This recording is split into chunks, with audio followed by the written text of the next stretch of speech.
Hello, everyone, and welcome to our webinar on how to scale marketing design using SketchDeck. I hope everybody can hear me okay, and technology is on our side for the rest of this presentation. If you have any questions or comments throughout the presentation, please feel free to put that right in here. There will be time in the end of the presentation for a little demo, but also for questions that you might have. So before we jump right in, a little word of introduction. Let's just get started with me and who I am. Will Crispin, VP of Sales here at SketchDeck. I joined the team 3.5 years ago as the first employee, and have had the pleasure to have worked with most of our clients directly or indirectly. Also, a word of welcome to everybody here. We have a great mix of people today online, mostly marketing, it seems like, and from great companies. We have people from SAP, from Box. Hello to everybody from Aruba, Transporian, Video Blocks, CA Technologies, and all the others that have had time to join this little presentation. Secondly, I want to explain a little bit about why you should listen to us today, and give you a bit of an overview of like what we have done in the past to be in the position to talk about design today. Over the last 4 years of our existence, we've done actually quite an impressive amount of work. To date, we have worked on over 11,000 projects. Again, that is a 4-year period, and across 280 accounts. And those accounts are a big variety as well. We support currently everything from a startup that may have a handful of marketers to large enterprises where we support whole business units. This is just a sliver of the many, many accounts we're working with and the ones that we're allowed to talk about.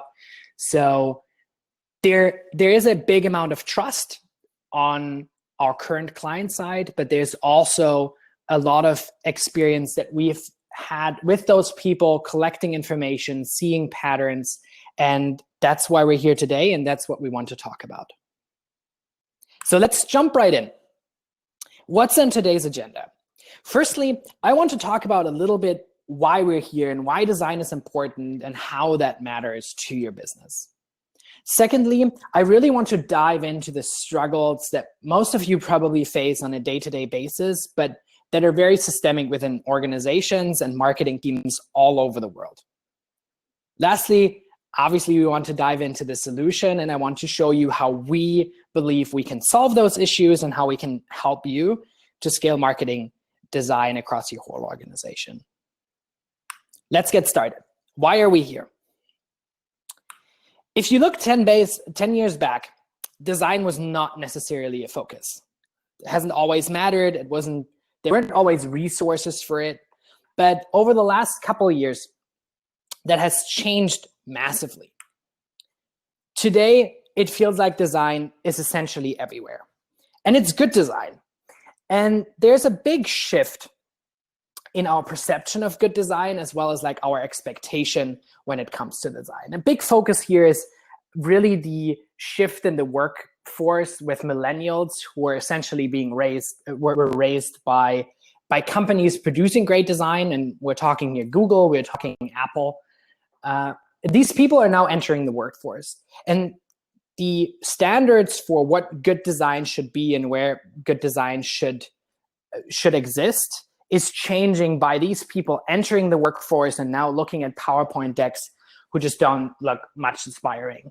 And a generation that has an expectation that a toaster looks good is now looking at presentations in boardrooms and just not getting the results they want.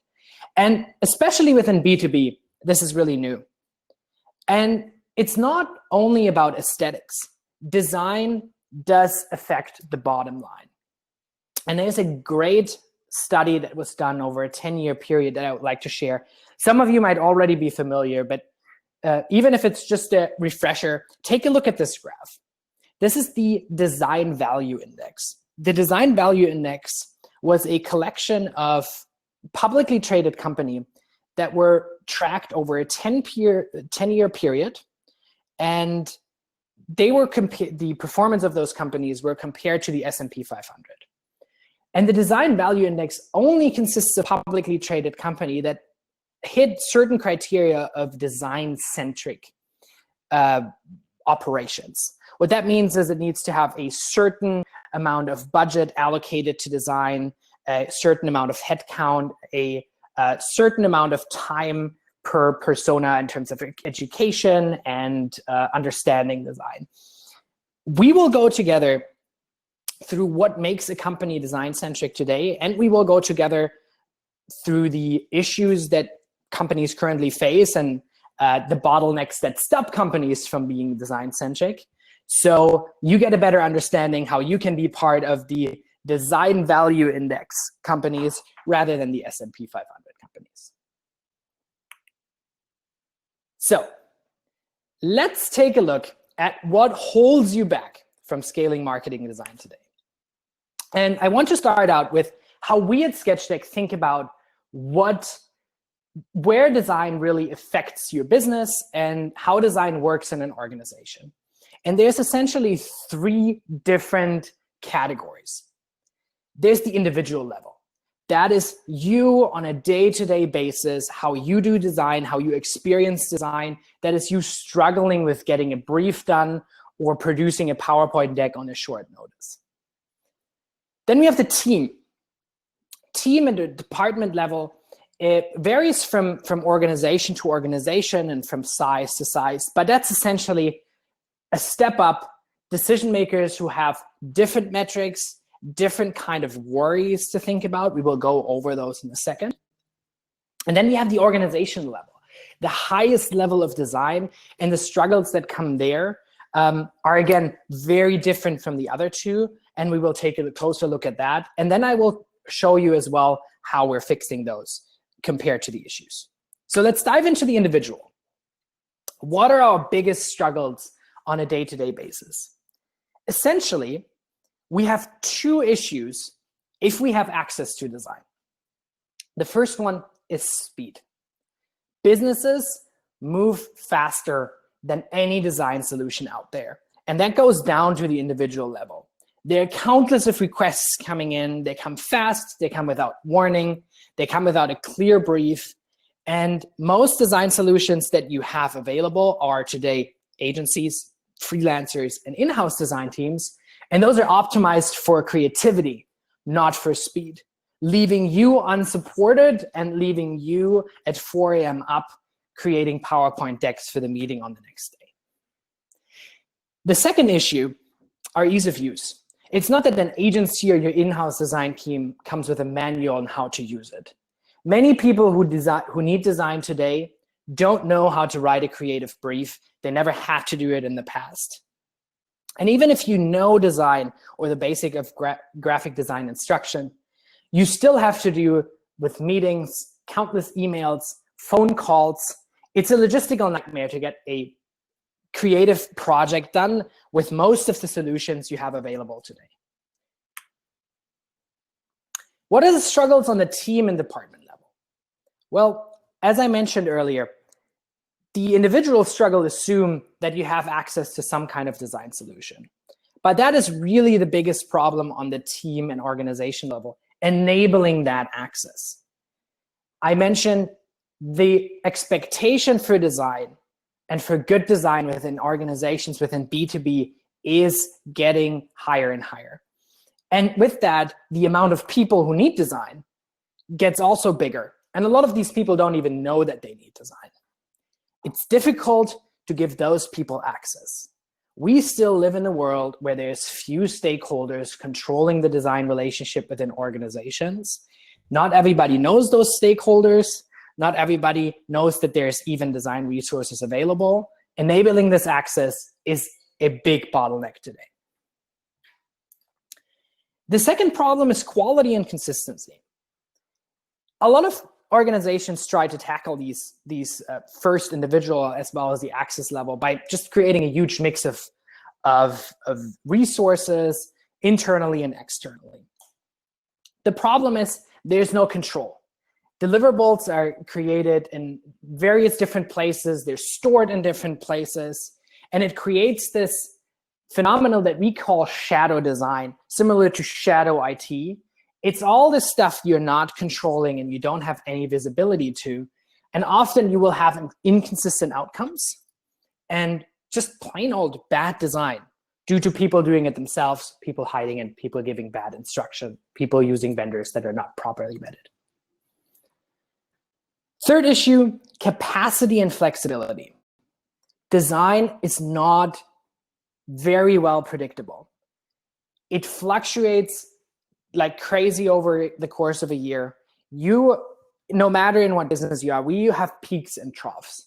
There are periods where you wish you had double the size of the design team, and there are periods where you wish you had half of them.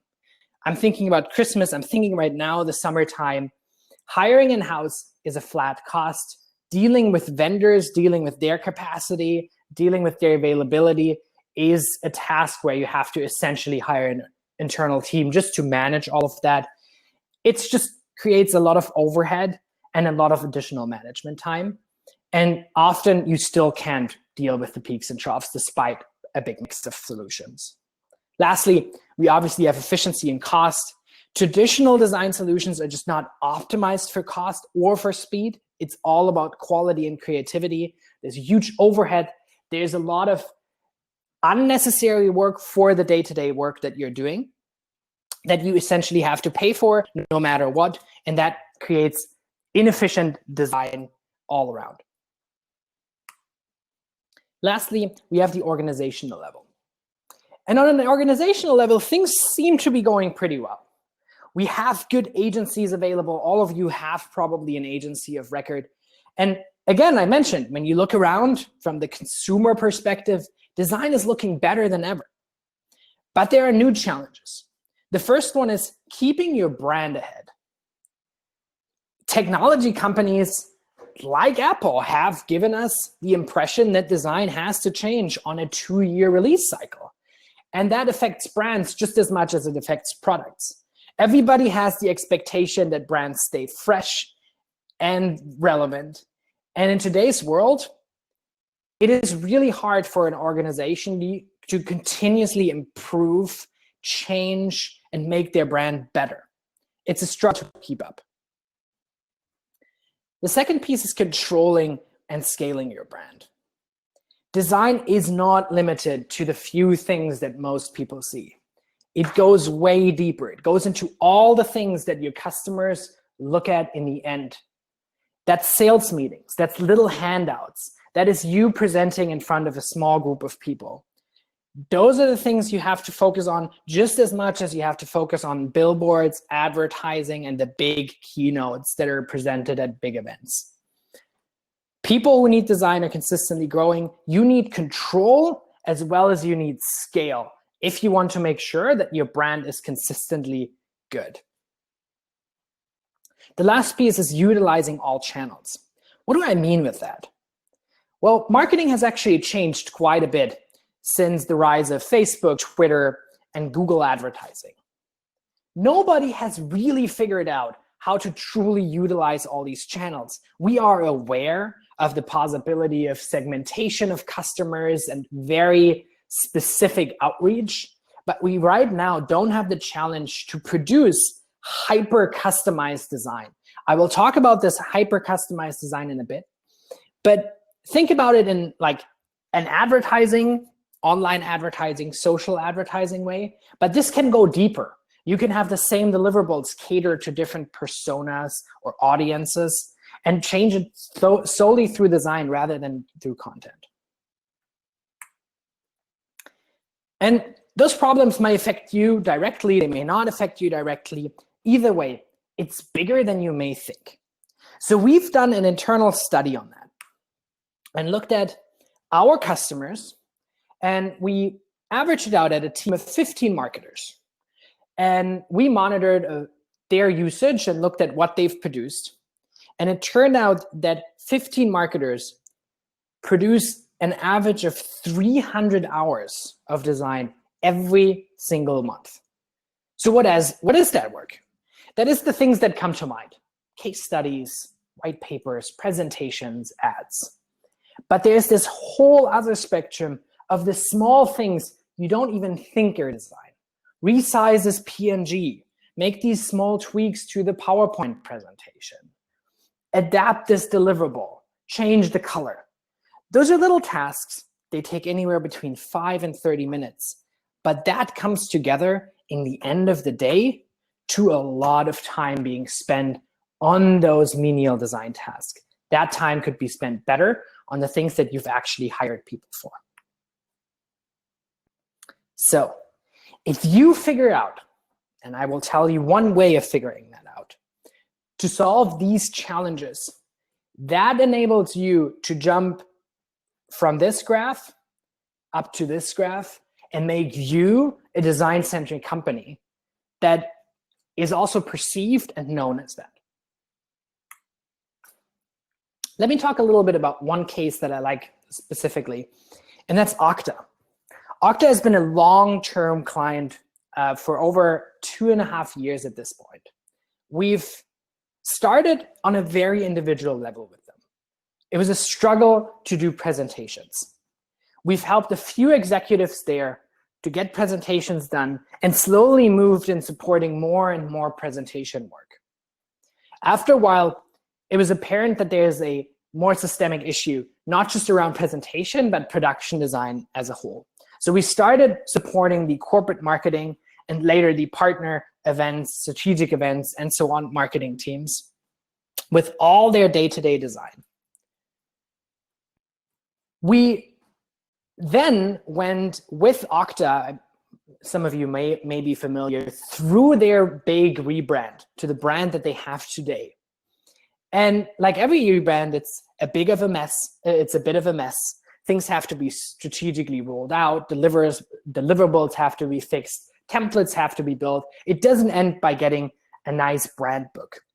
So we helped with the rollout of the brand and then continuously helped to improve the brand and their deliverables on an ongoing basis, consistently changing and adapting templates, creating new templates, redefining or reshaping deliverables. That is part of our day-to-day with Okta to this day. And we, at this point, support every spectrum of Okta's design, from the individual over the team up to the organization. All the issues I explained earlier are issues we are tackling with Okta today. And you may be aware, Okta just went public.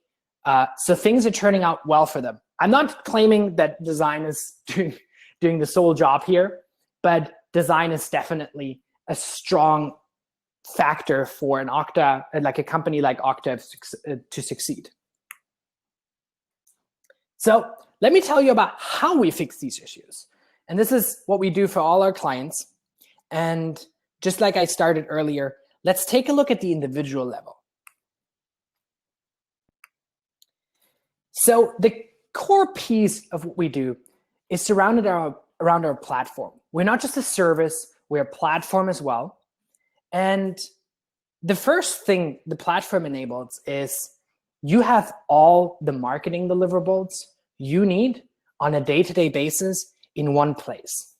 We can do everything from presentations, infographics, documents. We can do posters, case studies, white papers. We can even do video adaptation, GIFs, everything the marketing heart desires, everything in one place. No need to talk to different vendors, no need to talk to anybody else but the platform and filling out a brief there.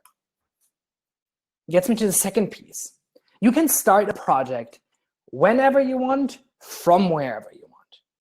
Someone who has never instructed a designer in their lives, someone who has never filled out a brief, can fill out a brief with us because we walk you through the questions, we ask for the right things, we give you a time estimate, we give you a cost estimate.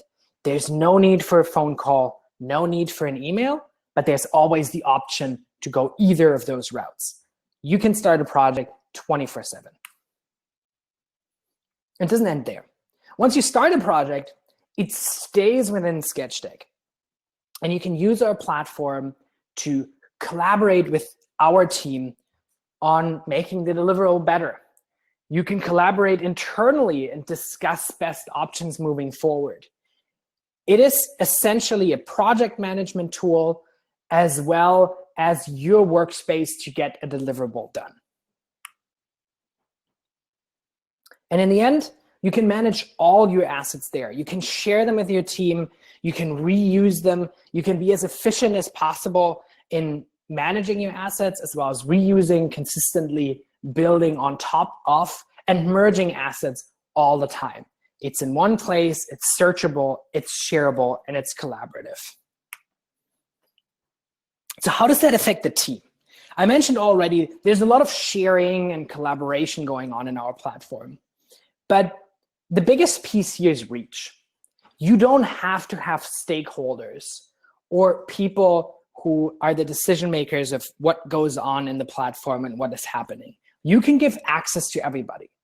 You still remain control over what's going on. You remain visibility, but everybody can have a login to SketchDeck, place and manage their own projects. There is no need for a bottleneck.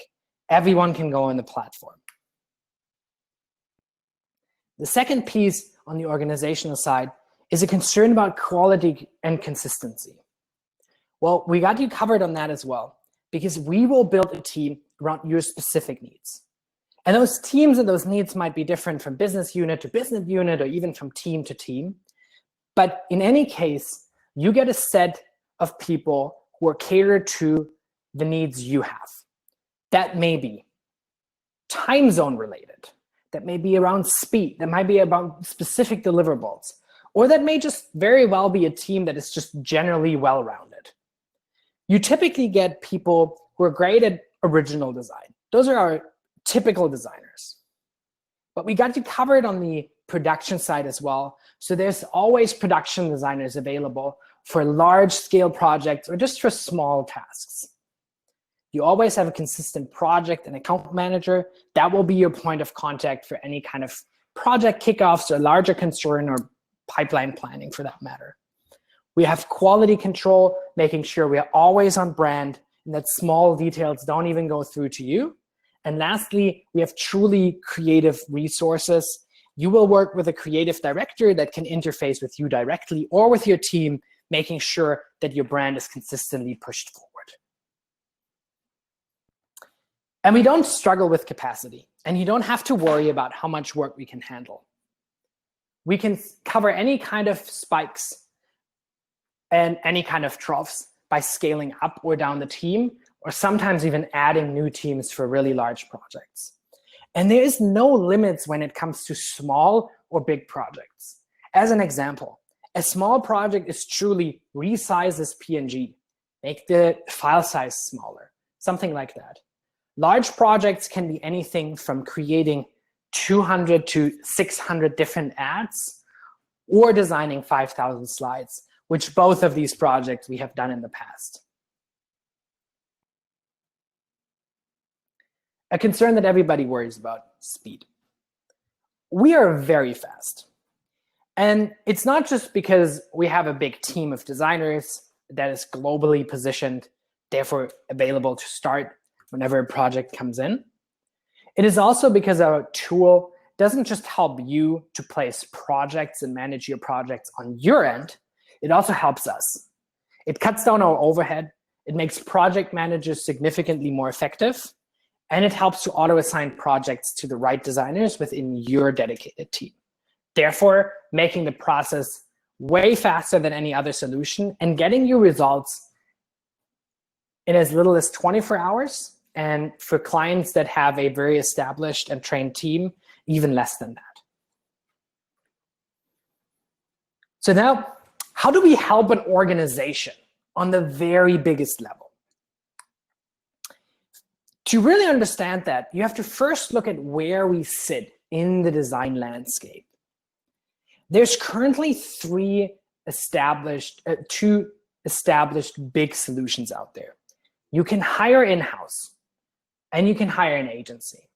You may argue there is a big pool of freelancers, but freelancers are really not a solution. They're just a Band-Aid on a smaller problem, you can build teams of freelancers, make it essentially similar to an in-house design or an agency. So freelancers, I'm on purpose leaving out of the spectrum because it is not a scalable solution. And then there's us. Let's take a look at what each of these solutions are really good at. Let's start down here with agencies.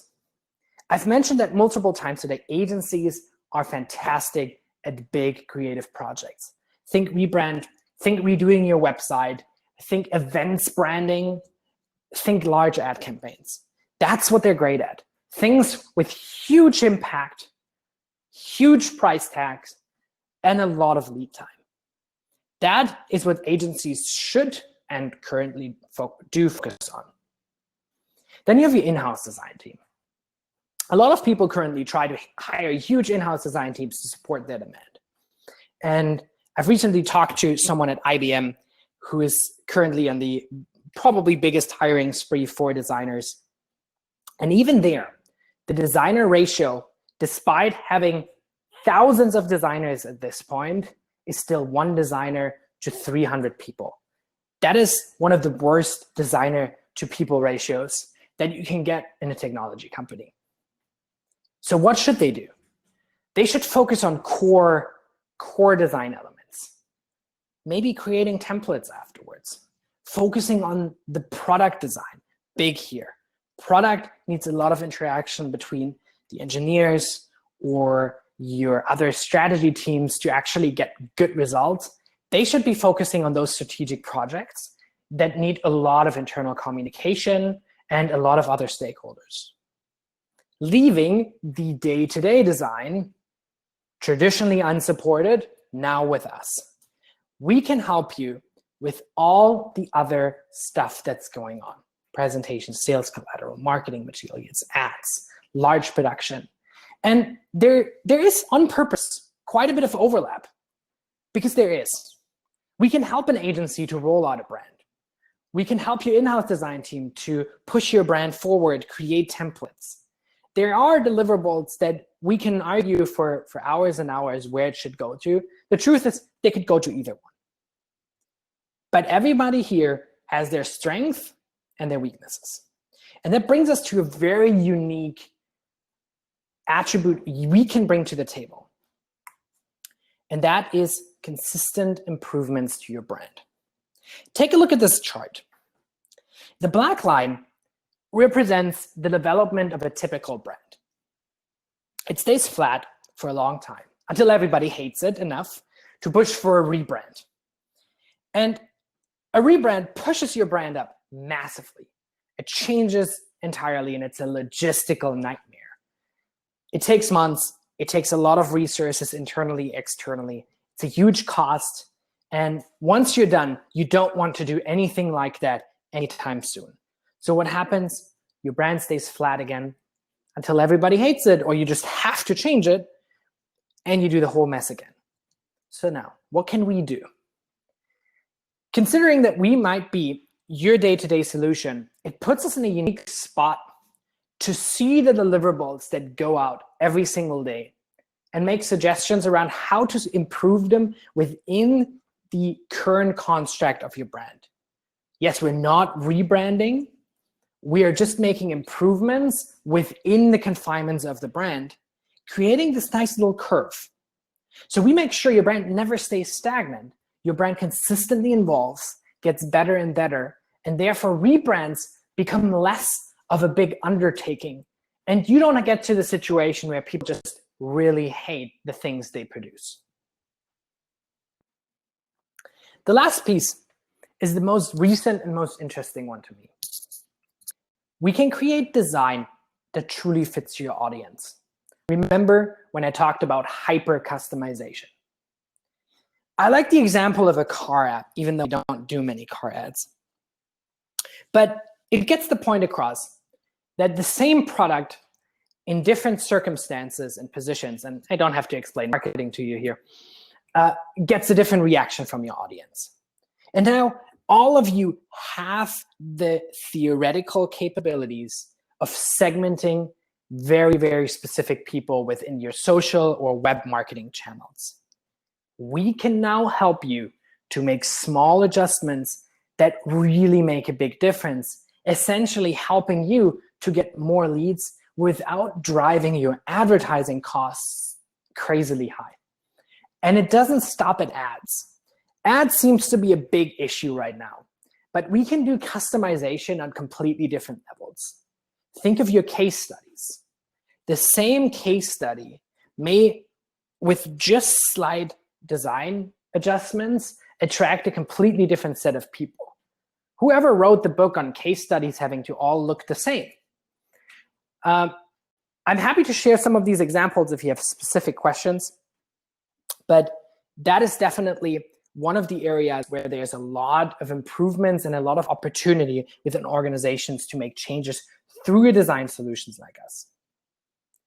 So in summary, as we get to the end of this presentation, what did we talk about? First, I believe we all understand that design affects your company performance. We know, otherwise you wouldn't be here, design is hard to scale. But there are ways that you can eliminate those bottlenecks that you have today. And we can be that solution and help you to scale better design across your whole organization. We typically do that in a membership capacity. I don't want to go into that too much right now. If you have questions about what a SketchDeck membership is and how it works, feel free to stay on longer or get in touch with me afterwards. Just know that with a SketchDeck membership, you get access to our team, to our platform, and I would love to chat with you individually of how we can help. I would now like to use the rest of the time for a quick demo of the platform.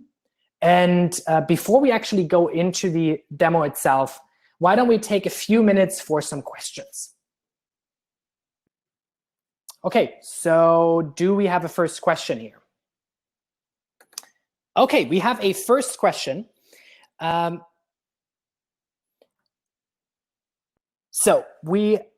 question I'm going to answer here is, how does this process interact with the idea of brand compliance when you work with all these internal and external resources? Really good question. I've mentioned already that consistency is a big key here. And a lot of organizations try to hire or add a lot of solutions, which then makes your brand essentially less consistent and creates this shadow design. So my suggestion here is to truly reduce the amount of vendors and hire vendors for very specific cases and vet them for what they're good at. Agency of record here should be the ones driving your brand with your design team and establishing really strong guidelines. With those guidelines, if they're strong enough, you can then create a lot of templates.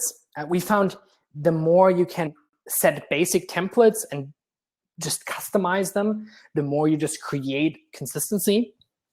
And we specifically on our end make sure that design teams are trained very thoroughly.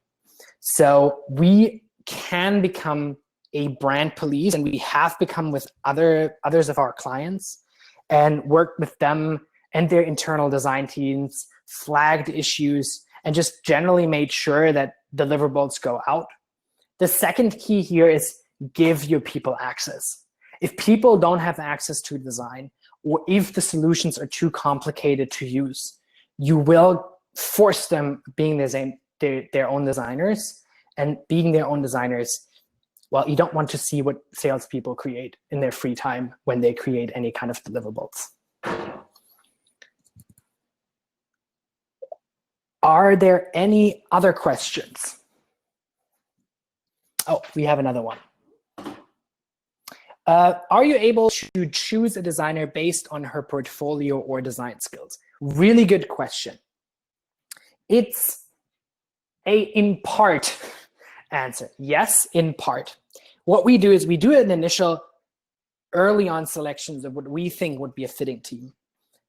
We get you in touch with the project manager and the account manager. You will have access to the creative director, then you can, with us, go over the abilities of the team. You will meet the people. They're not hidden from you. We typically don't just share portfolios. If that is part of your procurement process or just a general requirement, we have done this in the past and are happy on building a team with you that you're happy and confident in. Typically, it's just some key people that people want to meet and see, and then the rest of the team, as long as we're compliant and create reliably deliverables. Most people don't want to see it. So yes, if it's needed or if it's requested, but always in a certain capacity. Thank you. Any other questions? Cool. So it looks like there's no other questions, but if something comes up, please feel free to shoot me an email after this. I'm also happy to just jump on a phone call if that's easier, and go over any kind of questions or concerns you might have. I would now like to jump into a small demo and actually show you what the platform looks like and how it works and how I would start a project. So let me see if that works here. Fantastic, it does work. I think you can see my screen. So getting started. I want to walk you through a presentation, but as you can see here, I'm in the tool and I'm looking at a big variety of products that are already predefined up here. You are actually not limited to what you see on this screen. We can and have and do, for a lot of clients, create custom products, which you can see down here. For example, we at SketchDeck, we create little avatars, but that can be much more practical things like sales one-sheeters or specific graphs you need on a regular basis. I'm going to choose presentation up here, which will get me right into the project brief I talked earlier about that helps me to walk through what a project like this would look like. And what I want to do is create a webinar presentation, just like the one you saw. The first factor here is obviously size. So I'm selecting the amount of slides that I want to produce and jump right into my creative needs. And there's 3 basic tiers. A lot of established brands and organizations literally just need production work. That is cleanup. You go ahead, you sketch out some things on a napkin, you upload them here, and we design them. If you need some more creative things, and I've had some graphs where I need help despite it being mostly production, I would select this one, gets you a little bit creative thinking, pushes a bit the boundaries of what you're doing, and creates some original work within the template that it's given or within the guidelines that you've provided. I could also opt for creative design. That would be completely original. That might be creating a deck for an event that doesn't follow your normal guidelines or is co-branded. There's no need for me right there, so I'm selecting this middle option and move on to the next section. Content. Now, we are very flexible on content. I happen to have a design deck, which I will just upload, but not a design deck, a deck I created within PowerPoint. It's nothing great to look at, but it has all the content that I need. It's a bit barren. It has some instructions from my end. So I'll just upload the file right here. And I'm going to cancel this. My internet is too slow. We're imagining that I just uploaded this here. I might have some additional napkin sketches or drawings in my notebook that I also upload here. And I write a few things about what the designers should look at. Next, I'm moving to the context section, giving the designers a little bit about an idea of who will going to look at this. In this case, a whole bunch of marketers from great companies. So the designer knows what they should be designing for. After that, we're almost done with the brief. We have a style and format section.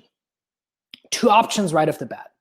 You can make it really short and say, I have a template, skipping all the other questions. Templates give me any information about the format, the size, the colors, everything that I need. So I could just simply select the SketchDeck official PowerPoint template and move right on to service. If I want something more creative or I just get started, I have a section here where I can describe anything I need. That can be past projects that we've worked on. Think a events booth, think any kind of deliverables you might produce and then need follow-up production. You can also upload any kind of inspiration. And that goes from websites you like, competitor deliverables. You can upload a song, a color, a feeling, and give the designer any kind of direction they might need. Format-wise, we are also not limited in any way. We have a lot of formats. You can type in things that we might not have pre-selectable here, sizes, orientation, all of that. Lastly, we have a speed selection. So this is real time based on my team. So if I were to place this 17-slide presentation right now, I would get an estimated first delivery on the 3rd, so in 2 days' time. Since I'm selecting here a template, it also estimates that between the 3rd and the 7th, with some potential iterations, the project should be completed. Now, I'm actually in a rush. I need this tomorrow. So I have the option to select Express, guaranteeing me a delivery tomorrow, and also estimating that the project should be done tomorrow, possibly the day after. Once I've made all of these selections, I can give some additional information like a timeline and a deadline that I might have. That might be the 3rd at 10 a.m. And if I'm happy with all of this, I click Next and get the project started. The really exciting part is with Act Next. So as I mentioned, this will go to the team that's allocated to me. It will be reviewed by a project manager. Considering that there might be no questions, I might actually only hear back once there's the first draft ready for me to review. And that will get me here. So this is the webinar deck that you just saw that I placed last night in reality. And there's a quick, nice message from my design team for me. I can close this down, and now I can look at the preview of what we've designed. So this is the slides you've just looked at. I can scroll up and down and see what the design team has come up with. And now I can click anywhere in the interface and create these little pins. Like I want, please make this smaller and fix the face. So, but I don't want to just keep it like that. I need a second opinion. I'm not a designer myself, so I need input from my marketing team. So what I will do is I will go ahead right here and send Max a quick invitation to join this project and give me some input. So I've added Max to this project, and he will now get an invitation. And once he is online, he will see all my pins, and I'm just saying like, Max, what do you think? This is now visible to Max, and I'm now waiting. Oh, there he is. He just made a comment. Let's see what marketing thinks of my presentation.